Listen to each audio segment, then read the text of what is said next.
All right, Steeler fans, time to break down the 2025 NFL draft class of the Pittsburgh Steelers. We're going to go round by round, and I'm just going to kind of give you my thoughts. This is not, I repeat, this is not going to be Jeff's analysis of a player. If you listen to this, I am not going to lie to you, the listener. I am not a draft Nick. I am not a college football guy. I'm learning about these players as they've been selected. I'm a guy that's like, hey, let's see who they have. I'm not looking at a pool of thousands of players. Instead, I'm looking at 7.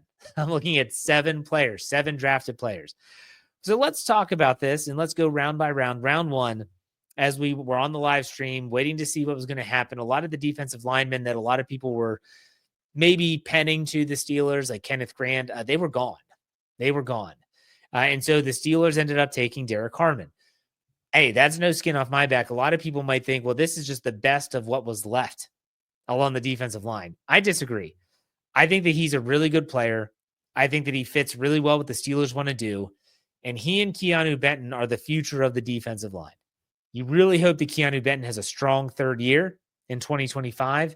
You hope that Cam Hayward can continue to mentor both and really help them along. But I think Derek Hartman was it was a boring pick because it wasn't flashy. It's not a quarterback. It's not a receiver. It's not a skill position player, but it's a necessary pick. You go out and you say, what is the biggest issue right now in the defense? It's the defensive line. Let's get a guy. Let's get a big guy. And I got to say this real quick as an aside. Derek Hartman, if you didn't hear the story of his mother, it is absolutely heartbreaking. Derek Hartman's mother suffered a stroke back before, I think right before he went into college. He's from Detroit. He went to Michigan State to stay close to home. So he plays 3 years at Michigan State, not because he didn't have any offers elsewhere, but because he wanted to be close to his mother. I think the left side of her body was completely paralyzed from the stroke. And so he's there, and then his mom tells him before his final year in college, you need to do something for you. And so he transfers to Oregon, thousands of miles away. And he plays. He has a great year, his best year of his college career, catapults him to the top of the rankings in terms of the defensive linemen. And his mother, on her deathbed at the moment of the draft, he gets the call. He's going to be a Pittsburgh Steeler. He drives to the hospital. He's able to tell his mother that he got drafted in the first round by the Pittsburgh Steelers, and she passes away.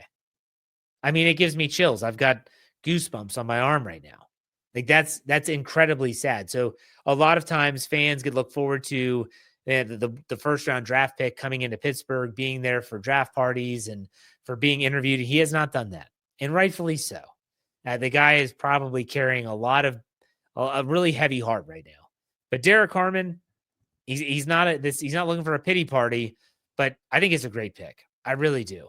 And it's like I said last year, if you were to rewind the tape, go all the way back to last year, when they drafted Troy Fautanu, Zach Frazier, and Mason McCormick, I said, finally, quit messing around and fix it already. And that's what they did with the offensive line. I feel like this is what they're doing with the defensive line. Good pick. Now, round 2, that was brutal. Friday was brutal. You're watching all these good players being selected, and the Steelers didn't have a pick. And a lot of people thought maybe they'll get back into the second round. Maybe they'll trade George Pickens. Maybe they'll trade later draft capital to get in. They didn't. They stayed put. They did not have a selection in the second round. Everyone that says, well, the DK Metcalf was their second round pick. I get the sentiment. I totally disagree. The dude's a veteran in the league now. He's been established. He's not a rookie. No, that's not how I view it. They didn't have a pick in the second round. Third round. All right. Everyone thinks running back's going to be the position, but there's always this quarterback cloud hanging over the head of the Steelers as they watch Tyler Shuck go to the New Orleans Saints. Oh my gosh, there goes a quarterback. Cam Ward, Tyler Shuck, Jackson Dart, the New York Giants traded back into the first round to get him. If the Steelers are going to get a guy, like what point are they going to do it? That's kind of like the ongoing question. If they're going to get a quarterback, when are they going to do it? Now, personally, I said on last Friday's show, or actually last Wednesday's show, the last show I did, Let's Ride, before the draft, my final message was don't screw it up.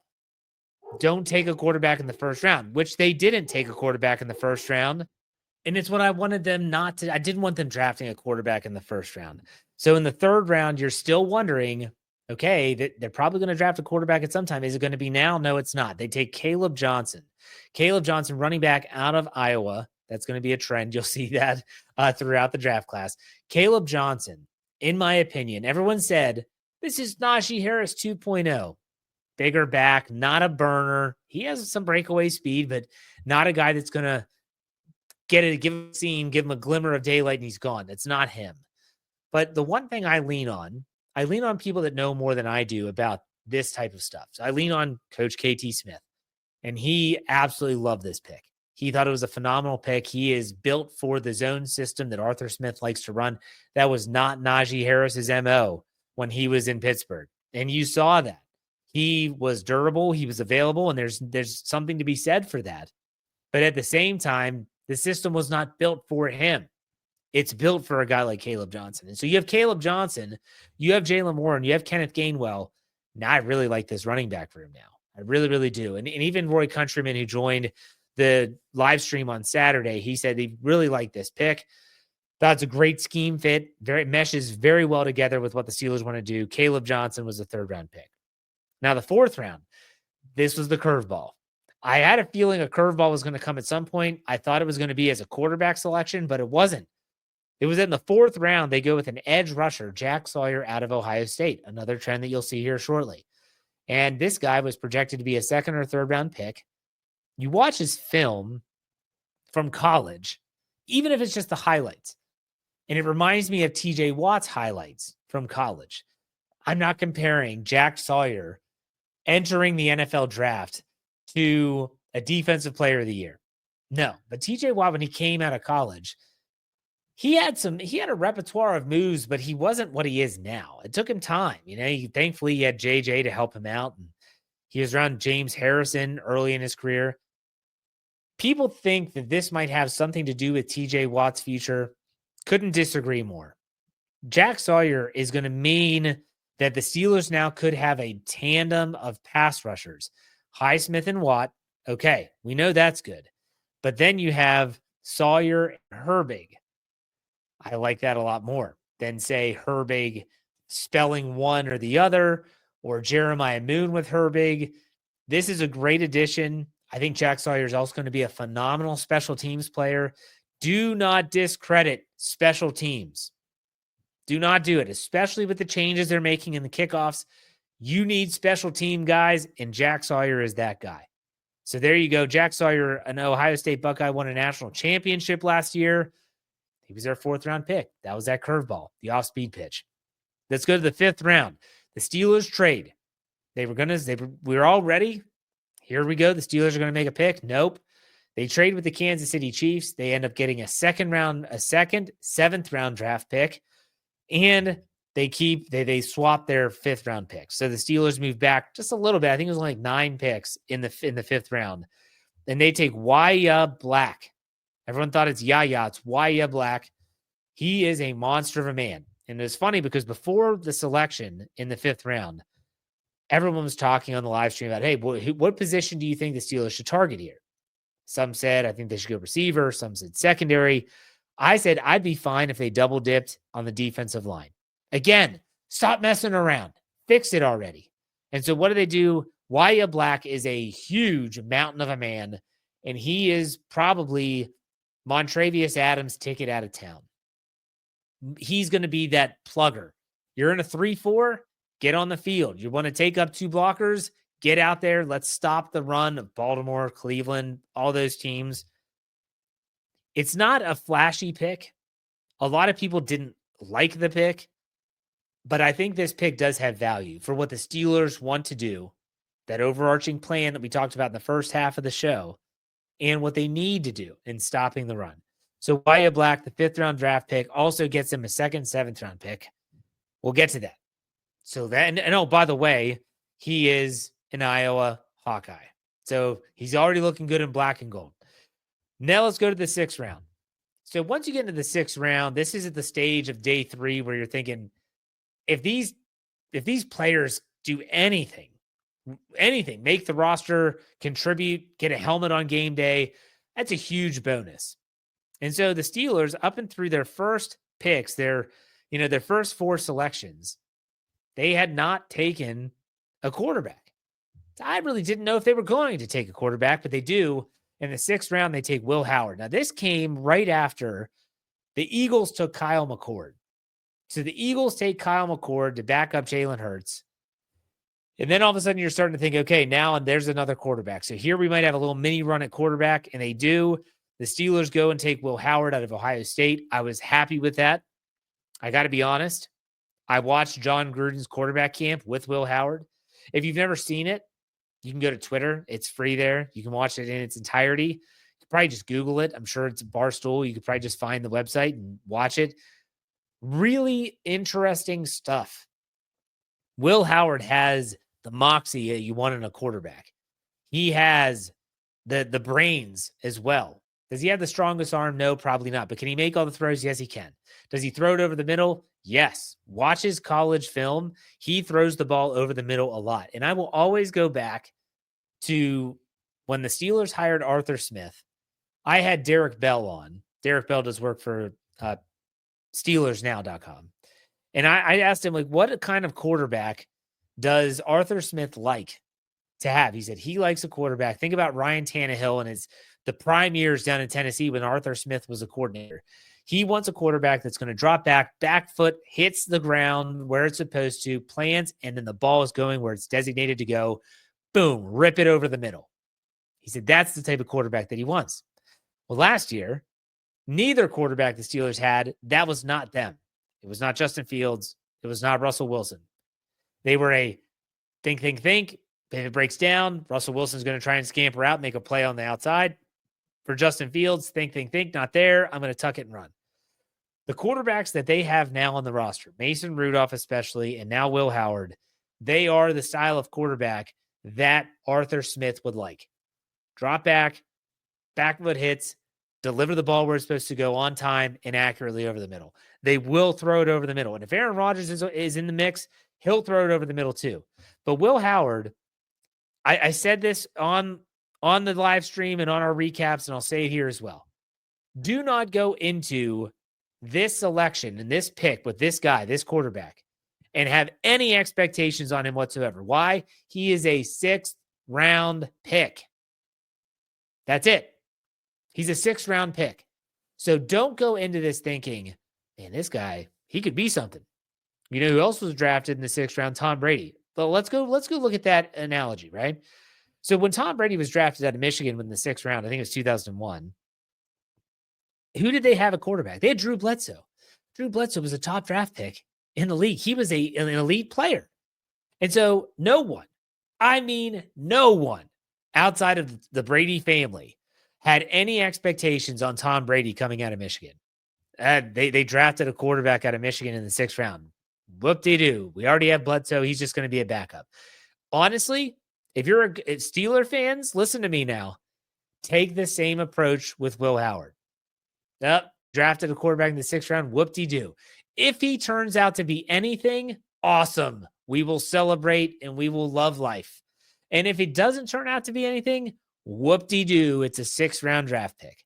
Keep that in the back of your brain, though. But I really liked Will Howard. It's really good value, and they didn't have to spend a high draft pick to get him. If he turns into, and this is something Dave Schofield said a lot over the weekend, if he turns into Landry Jones 2.0, that's okay too. Landry Jones was a serviceable backup, could fill in a pinch if needed, but you always had him there. If he turns into Charlie Batch 2.0, even better. He's that sturdy backup presence. He's going to help. He's a team first guy, and he's going to be ready to go if called upon. I like the pick, especially because it was a 6th round selection. So then we go into the 7th round, and the Steelers take Carson. Oh my gosh, Carson Bruner. I saw this and wait a second. Washington. He's from Washington, the University of Washington. Bruner. Obviously, everyone knows Mark Bruner. Mark Bruner, Carson Bruner. Washington. Mark Bruner is the Northwest recruiting director for the Steelers, the scout. Oh my gosh, it's his son. So yes, the former tight end, Mark Bruner of the Pittsburgh Steelers. This is his son, linebacker, Carson Bruner. This guy is a special teams guy. If you're wondering, okay, what is he going to bring? yeah, he's going to be on the depth chart at inside linebacker, but he's like a Tyler Matakevich in 2024. He's only an inside linebacker based on the fact that he's got those 3 letters next to his name. He's a special teams guy. You don't want him to have to play meaningful reps in the defense, because if it is, that means a lot of stuff has gone bad with Patrick Queen, Peyton Wilson, Cole Holcomb, if he's healthy enough, and anyone else that could be playing on the inside like Malik Harrison. So it was pretty cool to see that father-son moment, the legacy pick, but still, the Steelers were going to do something like that. Come on, they always do something like that. And then the last selection of the 7th round, Dante Kent, who's a cornerback. He's out of Central Michigan. The one thing that I like about him is he actually has meaningful snaps in the slot. So in my opinion, the competition's on between Kent and Beanie Bishop. Let's see who wins. Hey, these 7th round draft picks, you don't have many expectations for them either. But I liked the Steelers draft. I'm not a guy that knows enough to be able to say, well, they could have or should have or probably would have done this, or this. It's not me. So I'm just taking a look at who they actually drafted. Who did they get? That's who I look at. And when I'm looking at this, it feels really big needs. And I think when you bring this all the way back to the opening question of, is this plan the right one? I think that this was a step in the right direction. We'll put it that way. Let's see if these guys can go and play meaningful snaps, something we didn't get to say a lot last year with Troy Fautanu being hurt, missing the majority of the year, Roman Wilson basically missing the whole year, Logan Lee missing the whole year. Unless that happens again, this is a good draft, and we're moving in the right direction. That's good. But let's finish this up with a heart-to-heart. I know we normally do this on Friday, but I forgot on Friday, so I'm doing it on Monday, and we'll do another one this Friday. And this is probably more appropriate to do it after the draft than it is before. Folks, beware excessive praise and criticism about this draft class. So I think that everyone out there, you can be happy, you can be excited, and you can be mad if you think that a draft pick was bad or could have been better, whatever. But beware the excessive praise, because really, and I wrote about this on SteelCurtainNetwork.com, my letter from the editor yesterday, Sunday.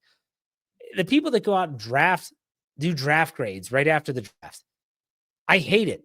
Can we wait until they play an actual snap of NFL football before we say, maybe this guy's not what we thought he was? So let's just keep an even keel. Let's just try to keep an even keel. We can be excited. But I don't think we have to be jumping for joy excited based on the fact we haven't seen him play. Meanwhile, if you didn't like a pick, we're going to stay even keel. We don't need to be so angry that you're ready to jump off a bridge because we haven't seen him play. Because even though people might not like Caleb Johnson, or they might have wished they went somewhere else in round 1 other than Derek Harmon, you might end up really liking this guy. You might end up being a huge fan of this player because he might turn out to be a really good player for the Steelers for a very long time. So let's just wait and see. Like Will Howard, like I said, he's a 6th round draft pick. If he turns into something great, if not, okay, 6th round draft pick. If it's a 1st round pick, that's a different story, but it's not. It was a 6th round draft pick. So let's just beware of the excessive praise and criticism heading into this upcoming season. We've got a lot of stuff coming up. OTAs are going to rage on. We're going to have you covered at SteelCurtainNetwork.com and here on the podcast platforms. So make sure you tune into all of our podcasts.